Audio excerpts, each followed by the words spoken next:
Hello, cookbook friends, and welcome. Today we're going to look at cooking for two. I'm excited because my family and my household is just two of us, and I know that's pretty normal. A lot of people just have two people, roommates.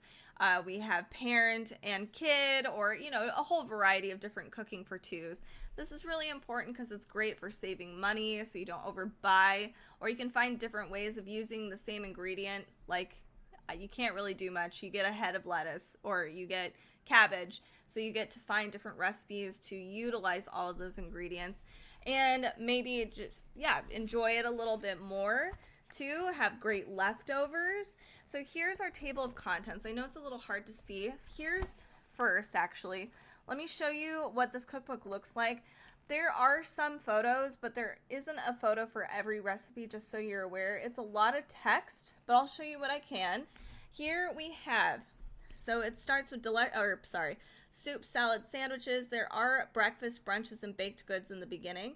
Enticing entrees, delectable desserts, festive feasts, and you'll see on the bottom, there's a list of the recipe itself that is featured, plus the page number. So if you're looking specifically for Christmas, you can find Christmas dinner, page 279. So that's kind of cool. So let's look at this together. We have fluffy waffles for two.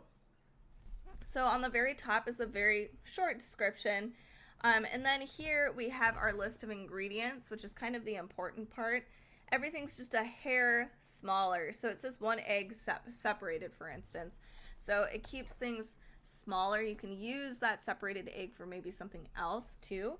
Here's our list of directions, and it says this makes 2 full-sized waffles, about 295 calories each without toppings. So I'm wondering if everything has like a nutritional or at least a calorie count on it. So let's check that out too. It looks like it does. So that's really interesting. If you are somebody that's looking or needs to check calories, this book does it for you. That's kind of convenient. So here we have a caramel banana French toast.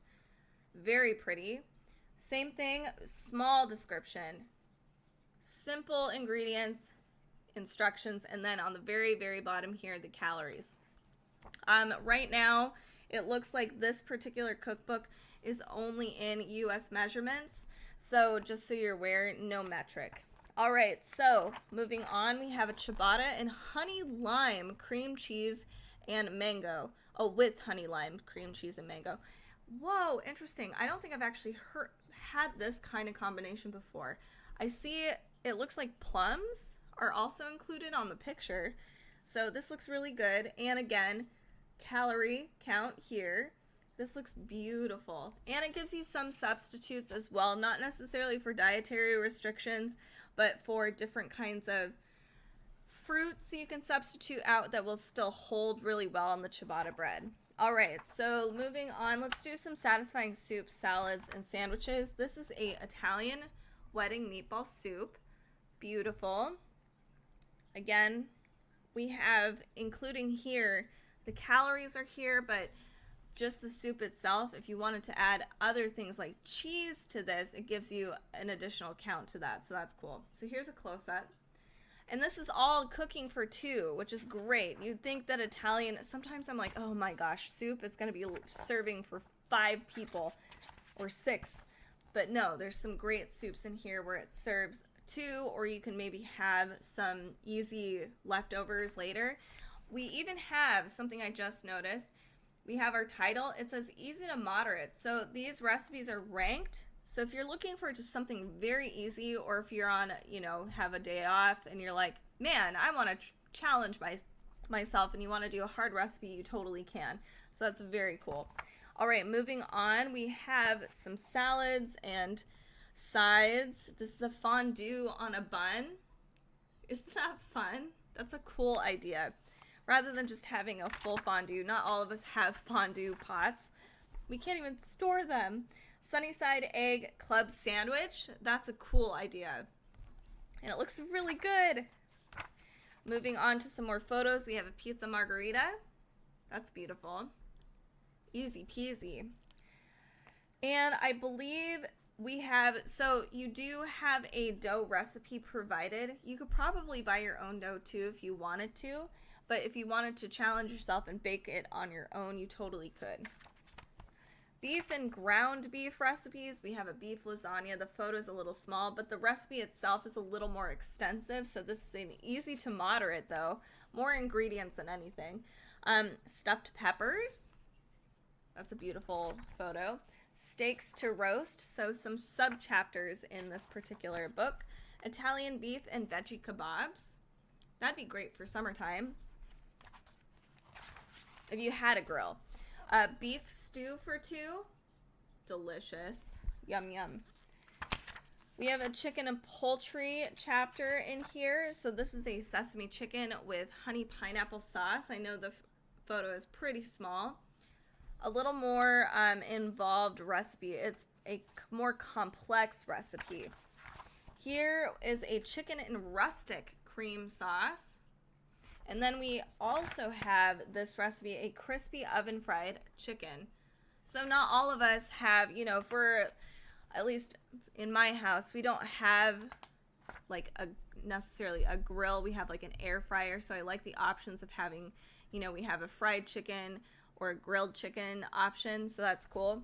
Lemon garlic chicken or Cornish hens, sorry.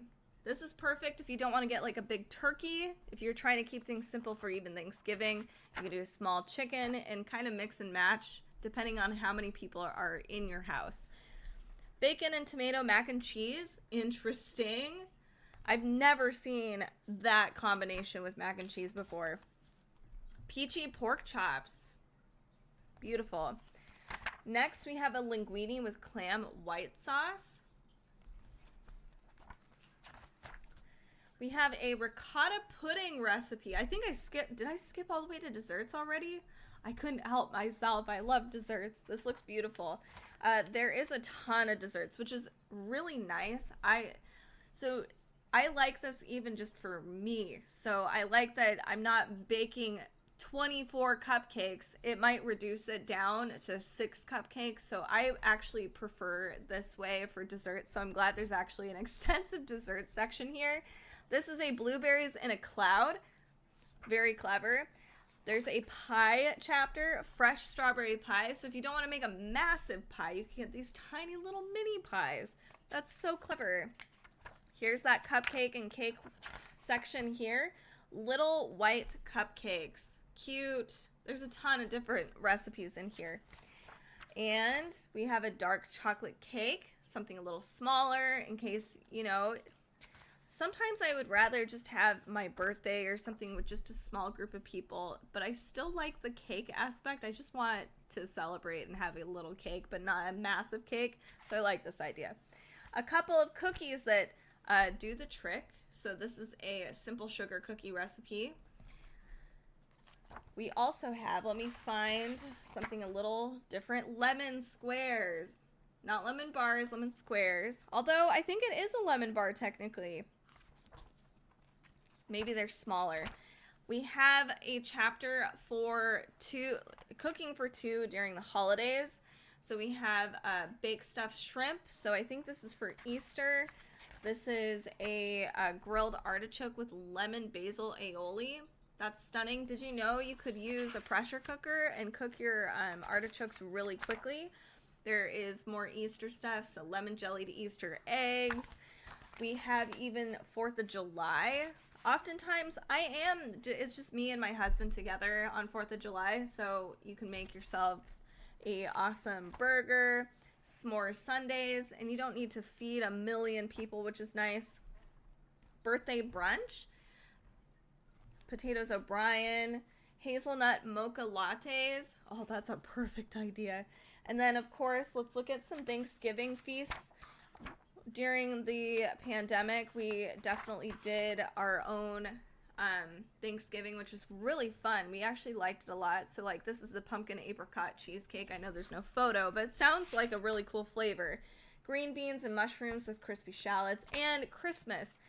Not everybody is hanging out with, like, a ton of family members on the holidays, so I actually really do appreciate having a holiday section in here and being able to still celebrate those things without having, you know, just a massive amount of people around.